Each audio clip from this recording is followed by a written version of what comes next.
Hi, I'm Kaya. And I'm Joanna.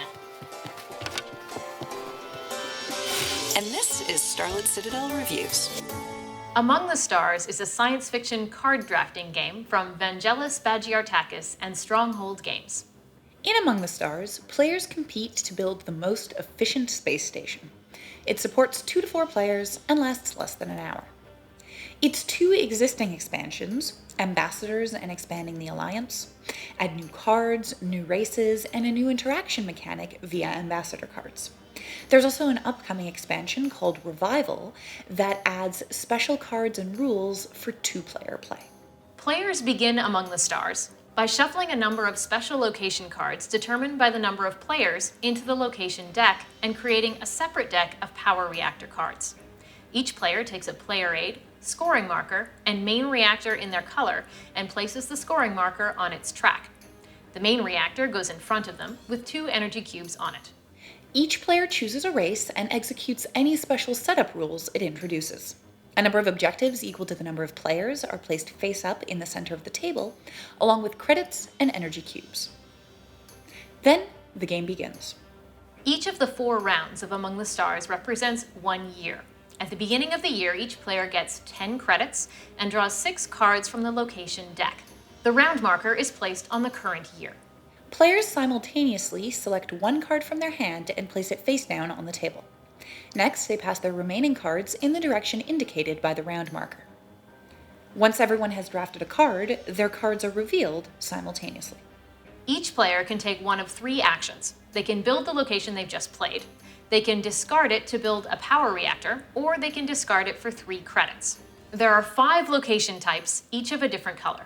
To build a location, you pay the cost in credits and energy listed in its upper right, and place it orthogonally adjacent to at least 1 card in your space station. Energy must come from a power station at a distance of no more than 2. Distance is counted orthogonally in cards. When a location is built, the player immediately collects the number of victory points listed in the card's lower left. If its text box is white, they also receive its listed effect. These will usually provide a point or credit bonus based on the new location's proximity to locations of a specific type. Effects in yellow text boxes are resolved at the end of the game. Building a power reactor costs 1 credit. Reactors do not count as any specific location type, and they come into play with 2 energy cubes. Energy cubes are not replenished after they have been spent. After each player has taken their turn, they draft a new card from their hand. This continues until everyone's hand is empty. Then the next round begins. The game ends after 4 rounds, and players tally points from yellow text boxes, from power reactors with no energy cubes left on them, and from leftover credits. The player who has met each of the public objectives earns additional points, usually for having the most locations of a given type. The player with the most points wins. The game also comes with an additional aggressive mode, which adds conflict cards to the deck. These are drafted as normal, and their effect is triggered instead of building a location. Conflict cards will cause one targeted player to lose points and another to gain points, depending on who has the most locations of a specific type. So Among the Stars has a lot going for it. It's a very quick and easy game to learn, and it's very quick to play once players have gotten a handle on the rules.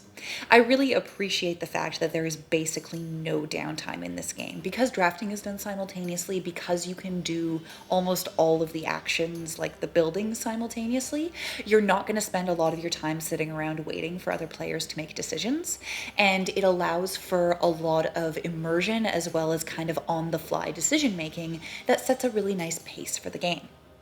I also like the spatial mechanic that's involved. I generally tend to enjoy games where you're building stuff, but this one in particular is a little bit reminiscent of things like Suburbia or Castles of Mad King Ludwig, where you don't just have to pay attention to the cards that you're buying and what they're worth, but their worth depends on where they're placed in this kind of matrix that you're building. So you do have to plan ahead quite carefully to maintain your power supply.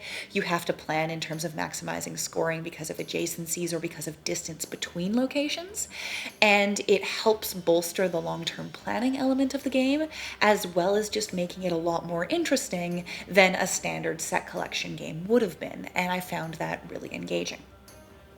Now, the thing about Among the Stars that I find less appealing is that it really is just a points race in the end. I wish there was a little bit more variety to what happened. You didn't just, collect points, and you did things that let you collect points. And I feel like that aggressive mode was a bit of a failure to add more interest to the game. All it really does is change the timing of the point comparison. Normally you tally up everybody's points at the end and you see who won. With the conflict cards, all you do is you do little micro tallies along the way. It does add a little bit of urgency to the game. It certainly does kind of up the ante, but it doesn't add anything new. And I feel like that's a really missed opportunity in a game like this. Especially, we've got a science fiction theme. Every space station has a military. We know that the races of the Alliance are supposed to be getting along because galactic peace and blah, blah, blah. But you're giving everybody fighters, and then all they actually do is look and see if they've got more fighters than the other guy. It just feels like a bit of a missed opportunity, and I feel like it's a bit of a thematic disappointment that would have made the game a bit stronger for me if it had been done differently.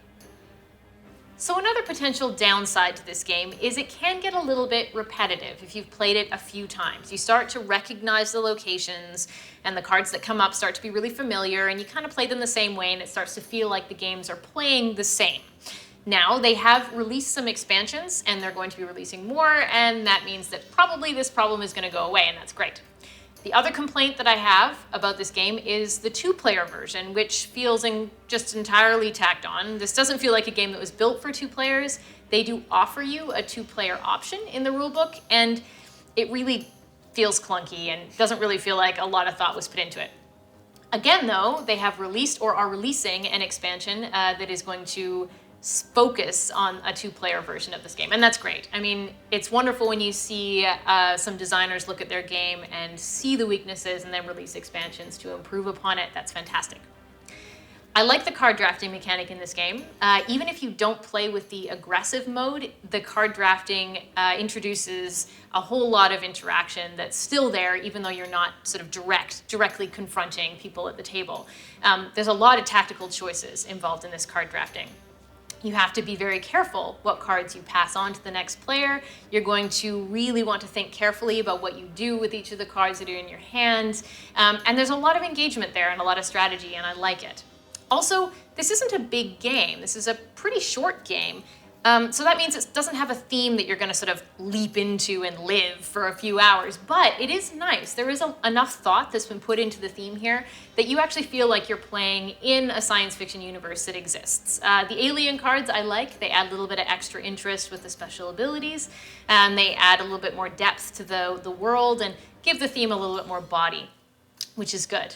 I do like this game, actually. It's got a lot in it for a short play game. I like the art. I think a lot of thought went into the design, and I think it's definitely worth a play.